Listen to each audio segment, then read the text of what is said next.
नमस्कार दोस्तों, आप सभी का स्वागत है आपके अपने YouTube चैनल ऑल एग्जाम पर। आज मैं आपके लिए 2 अगस्त 2020 के मोस्ट इम्पोर्टेंट करंट अफेयर्स के क्वेश्चन इस वीडियो में लाया हूं।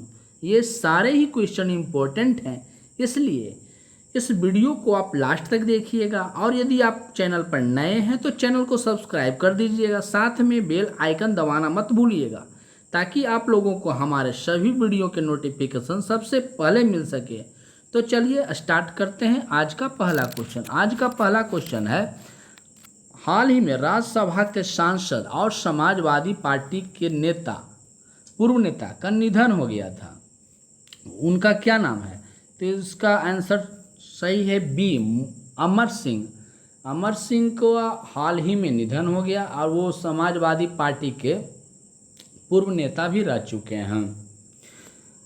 सन 2010 को मुख्यमंत्री मुलायम सिंह यादव द्वारा उन्हें पार्टी से निष्कासित कर दिया गया था। हालांकि फिर बाद में 2016 में इनकी फिर से समाजवादी पार्टी में वापसी हो गई थी और वह समाजवादी पार्टी के समर्थन से साल 2016 में राज्यसभा के लिए चुने गए थे, जिसके बाद उन्हें अक्टूबर 2016 में फिर से पार्टी का महासचिव बनाया गया था।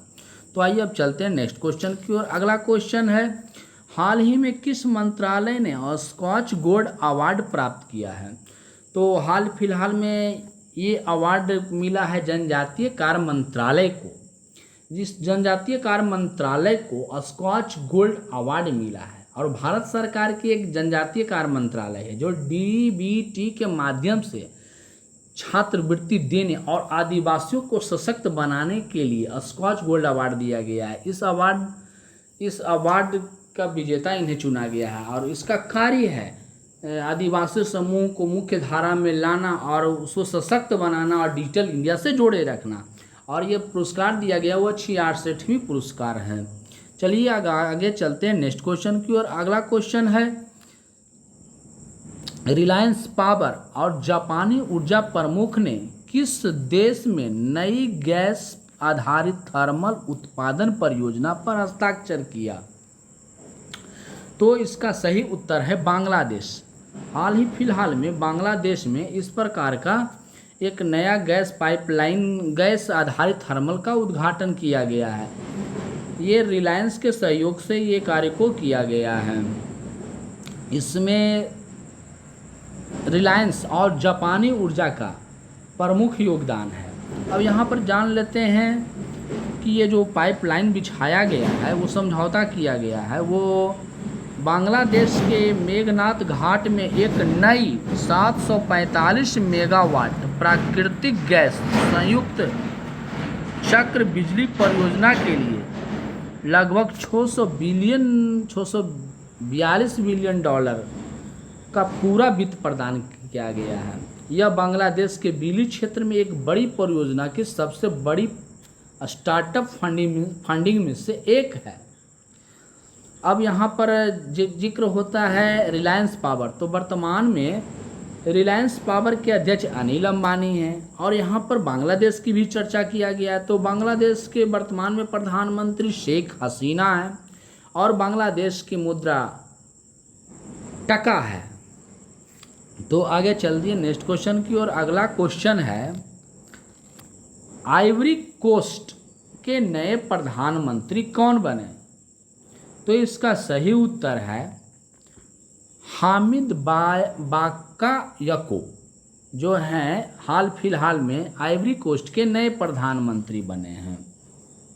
इसके पहले वो रक्षा मंत्री थे जस्ट अपनी सरकार में। इसके पहले पूर्व प्रधानमंत्री एमाटू गोन कुलीबिली का निधन हो गया, जिसके कारण ये जो पद था खाली था, जिसके बाद से हामिद बाकायको देश के अंतरिम पीएम के रूप में सेवा कर रहे थे। अब यहाँ पर आइवरी कोस्ट के बारे में चर्चा किया गया है। तो इसके अभी वर्तमान में राष्ट्रपति हैं अलासेन ओतारो और राजधानी यामोसुक्रो है।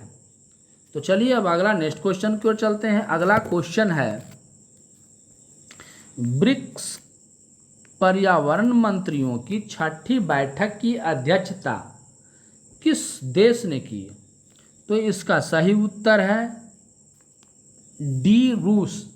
रूस में हाल ही फिलहाल में ब्रिक्स देशों की 6ठी बैठक का आयोजन किया गया है।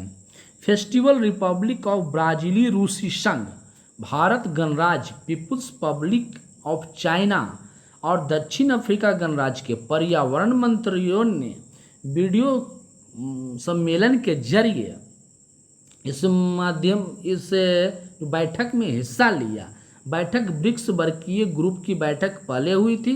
भारत 2021 में अगली बैठक की मेजबानी करेगा। इसमें केंद्रीय पर्यावरण मंत्री जो कि अभी प्रकाश जावड़ेकर जी हैं, ब्रिक्स पर्यावरण मंत्रियों की बैठक में भारत का प्रतिनिधित्व किया था।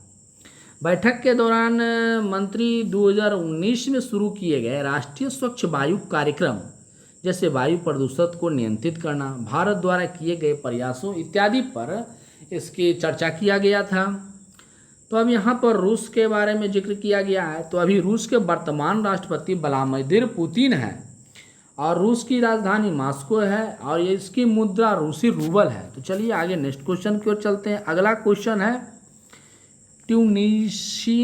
ट्यूनिस यूनियन सिविल और किस संस्थान ने MSME सक्षम पोर्टल को लॉन्च किया है? तो इसका सही उत्तर है सिडबी और ट्रांस यूनियन सिविल दोनों मिल करके अभी MSME सक्षम पोर्टल को लॉन्च किया है। तब इस अभी यहाँ पर सिडबी के जिस चर्चा किया गया है, तो अभी सिडबी के चेयरमैन और प्रबंध निदेशक वर्तमान में मोहम्मद मुस्तफ़ा हैं। मोहम्मद मुस्तफ़ा अभी वर्तमान में यहाँ के सिडबी के चेयरमैन हैं। अब आगे देखा गया है कि सूक्ष्म लघु एवं मध्यम उद्यमों के लिए भारतीय लघु उद्योग विकास बैंक मतलब कि सिडबी ने ट्रांस यूनियन सिविल के साथ मिलकर MSME सक्षम पोर्टल शुरू किया। हिंदी और अंग्रेजी दोनों भाषा में उपलब्ध इस पोर्टल के जरिए छोटे छोटे कारोबारियों को मदद हो सकेगी। इस पोर्टल के जरिए छोटे उद्यमी सरकारी योजनाओं के बारे में आसानी से जानकारी लेंगे, साथ ही यह बैंकों में उनकी साख निर्धारण करने में उसकी मदद भी करेगा। सिडबी के अभी वर्तमान में प्रबंध एवं चेयर निदेशक जैसा कि हमने आपको बताया कि मोहम्मद मुस्तफ़ा हैं। तो चलिए आगे चलते हैं नेक्स्ट क्वेश्चन की ओर। अगला क्वेश्चन है हाल ही में किस मलयालम एक्टर का निधन हो गया? तो इसका सही उत्तर है अनिल मुरली जो कि एक मलयाली फिल्म के अभिनेता हैं। इन्हें सिल्वर स्क्रीन पर अपने करियर की शुरुआत इन्होंने 1993 में किया था और कन्याकुमारी रियल और ओक कविता के साथ इन्होंने किया था। उन्होंने मलयालम, तमिल और तेलुगु कई फिल्मों में 200 से अधिक फिल्मों में काम किया है। चलिए अब आगे नेक्स्ट क्वेश्चन की ओर चलते हैं। अगला क्वेश्चन है हाल ही में किस खिलाड़ी ने बील अंतर्राष्ट्रीय शतरंज महोत्सव में दूसरा स्थान हासिल किया? तो इसका सही उत्तर है पी हरिकृष्ण जो हैं अभी हाल ही फिलहाल में 53वीं बील अंतर्राष्ट्रीय शतरंज महोत्सव में दूसरा स्थान प्राप्त किया है। इस प्रतियोगिता के आखिरी दौर में हरिकृष्णा ने स्पेन के डेविड एंटोन गुइजारो को हराया था और पोलैंड के राडोस्लाव वोत्जाजेक ने स्विट्जरलैंड के नोएल स्टूडेर को हराकर पहले स्थान पर रहा था। यह शतरंज प्रतियोगिता जो है स्विट्जरलैंड में आयोजित किया गया है। तो यहाँ स्विट्जरलैंड की अब बारे में चर्चा कर लेते हैं। तो स्विट्जरलैंड की राजधानी बर्न है। यह स्विट्जरलैंड जो है मध्य यूरोप का एक देश है और इसकी मुद्रा स्विस फ्रैंक है और यहाँ के अभी वर्तमान में प्रेसिडेंट डोरिस ल्यूअर्थ है। तो चलिए आगे नेक्स्ट क्वेश्चन की ओर चलते हैं। अगला क्वेश्चन है भारतीय मूल के राजनेता प्रीतम सिंह को किस देश की संसद में विपक्ष का नेता नामित किया गया है? तो इसका सही उत्तर है सिंगापुर। अभी हाल ही फिलहाल में सिंगापुर में भारतीय मूल के राजनेता प्रीतम सिंह को सिंगापुर की संसद में विपक्ष के नेता के रूप में नामित किया गया है। सिंगापुर के इतिहास में अभी तक कभी भी ऐसा औपचारिक रूप से कोई विपक्ष का नेता नहीं था, लेकिन अब इन्हें बनाया गया है। अब यहाँ पर सिंगापुर के बारे में चर्चा किया गया है। तो सिंगापुर की राजधानी सिंगापुर सिटी है और इसके वर्तमान में राष्ट्रपति हलीमा याकूब हैं और यहाँ के प्रधानमंत्री ली सियन लुंग हैं और सिंगापुर की मुद्रा सिंगापुर डॉलर है। तो चलिए अब आगे चलते हैं नेक्स्ट क्वेश्चन की ओर। अगला क्वेश्चन है, किस राज्य का बीजापुर जिला नीति आयोग की आकांक्षी जिलों की सूची में सबसे ऊपर रहा है? तो इसका सही उत्तर है छत्तीसगढ़। छत्तीसगढ़ का बीजापुर जिला नीति आयोग के आकांक्षी जिलों की सूची में सबसे ऊपर रहा है। वहीं री भोई जो कि मेघालय का है, ये दूसरे स्थान पर और बहराइच तीसरे स्थान पर रहा है। अब यहाँ पर छत्तीसगढ़ के बारे में जिक्र किया गया है। तो छत्तीसगढ़ की राजधानी है नया रायपुर और छत्तीसगढ़ का गठन 1 नवंबर सन 2000 को हुआ था। यहाँ के वर्तमान सीएम भूपेन्द्र सिंह बघेला हैं और गवर्नर अनुसुईया उइके हैं। और छत्तीसगढ़ में लोकसभा सीटों की संख्या 11 है और राज्यसभा सीटों की संख्या 5 है और यहाँ विधानसभा की सीटों की संख्या 90 है। तो आगे चलिए अब चलते हैं नेक्स्ट क्वेश्चन की ओर। अगला क्वेश्चन है, कोरोना के कारण स्थगित विश्व एथलेटिक्स का आयोजन अब कब किया जाएगा? तो इसका सही उत्तर है अगस्त 2021 में किया गया। कोरोना के कारण इस साल लगभग 2020 में हर प्रकार की पाबंदी को लगाया गया है। तो अब ये नए सिरे से उम्मीद किया जा रहा है, नया डेट दिया जा रहा है, यदि सब ठीक ठाक रहा तो अगस्त 2021 में इसका पूर्ण आयोजन किया जाएगा। तो चलिए अब आगे चलते हैं नेक्स्ट क्वेश्चन की ओर। अगला क्वेश्चन है, किस राज्य में लाइफ साइंसेज पार्क का शिलान्यास किया गया? तो इसका सही उत्तर है कर्नाटक। कर्नाटक ने अभी फिलहाल में लाइफ साइंसेज पार्क का शिलान्यास किया गया है। अब यहाँ कर्नाटक का जिक्र किया गया है। तो कर्नाटक के अभी वर्तमान में सीएम बीएस येदियुरप्पा हैं और यहाँ के गवर्नर बच्चू भाई वाला हैं। अब कर्नाटक ने किया है तो कर्नाटक ने ही अभी फिलहाल में आपथमा मित्रा ऐप को भी लॉन्च किया है। कर्नाटक के हुबली में ही अभी दुनिया का सबसे लंबा प्लेटफॉर्म बनाया जा रहा है। तो चलिए अब आगे नेक्स्ट क्वेश्चन की ओर चलते हैं। अगला क्वेश्चन है, किस राज्य ने भूकंप से निपटने के लिए जागरूकता कार्यक्रम शुरू किया है? तो इसका सही उत्तर है फिलहाल में दिल्ली ने